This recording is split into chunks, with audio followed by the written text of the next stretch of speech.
Good morning. Welcome to the course of Applied Bioinformatics. Today we will be learning about methods of structure prediction. Especially we will focus on homology modeling. So you see, you have the aim of the session is to learn the structure prediction by homology modeling and to demonstrate the key concepts of homology modeling. Okay, and majorly utility of the algorithm, and the learning outcomes is to define what's homology modeling and so on, summarize the application. So see, what happens is why you have to study the structure of the protein generally.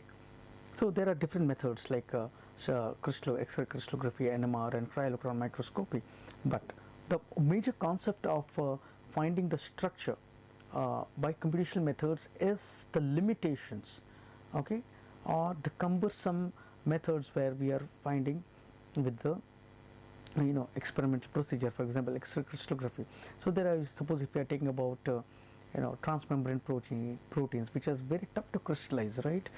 So you cannot it takes so many years to crystallize the protein, and then you perform X-ray diffraction experiments. So there are certain limitations. You don't know the solubility, and there are different types of conditions, and that's the reason you can come up with molecular modeling and molecular modeling methods. But nevertheless said, always the golden rule of having a structure is the experimental methods.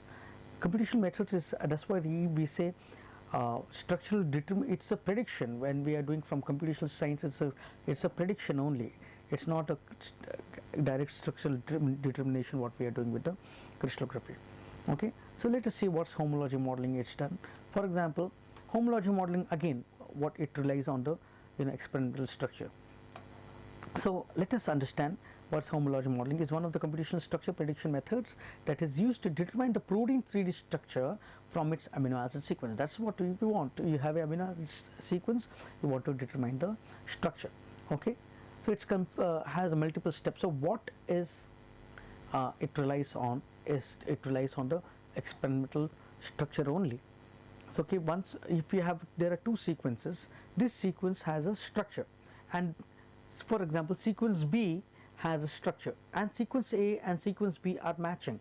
Okay, you could also say that sequence A, because sequence A and sequence B are almost equal or almost similar, and sequence B is having structure and sequence A doesn't have, because these two sequences are matching, and so the structure what is coded by sequence A and the sequence A being equal to B, so you can also predict that both the structures may be similar, right? So that's what if you have the similar sequences, the structure could also be the same. So this is the fundamentals or the crux of homology modeling. So this method is based on the observation that the proteins share significant sequence identity may be structurally similar. Okay, structure is conserved more than the sequence, of course, because there is some about Wobble's hypothesis and so on, and there is one amino acid, or there is isoleucine, for example. I think it is coded by 6 codons, right? So the structure is conserved more than the sequence. Structure of new protein can be derived using existing protein templates, and it's the evidence for their evolution, right? So there are different steps involved in homology modeling. So one of the modeling is searching for the structure related to the query sequence. You select the templates. Templates means what? The template is the structure, okay, the known structure, and around this your sequence will be folded. So template here refers to the experimentally determined structure, right? Then you align the query sequence with the template structure, build a model for the query using information from the template, and analytically refine the protein model and evaluate the protein. Okay, so step 1 is most similar and evolutionary closest template are searched by BLAST sequence, or there are hidden Markov models. And step 2 is to you try to see the best template and search for on the basis of purpose of predicted model and sequence similarity, phylogeny, resolution, and e-value. So yeah, and step 3, you try to align the sequence of your protein, I mean which is unknown, with the candidate template. In that means there's a template which is already known, and more gaps in the line.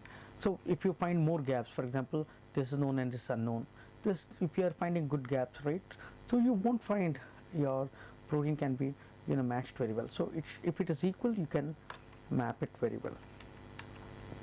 Okay, then after the model has been built, okay, then you select the most accurate predicted method and you see the how much it is deviating from the structure. For example, you use functions like RMSD, and after you check the stereochemistry by Ramachandran plot, and after refinement you get a near native model, which native is almost like X-ray model, fine.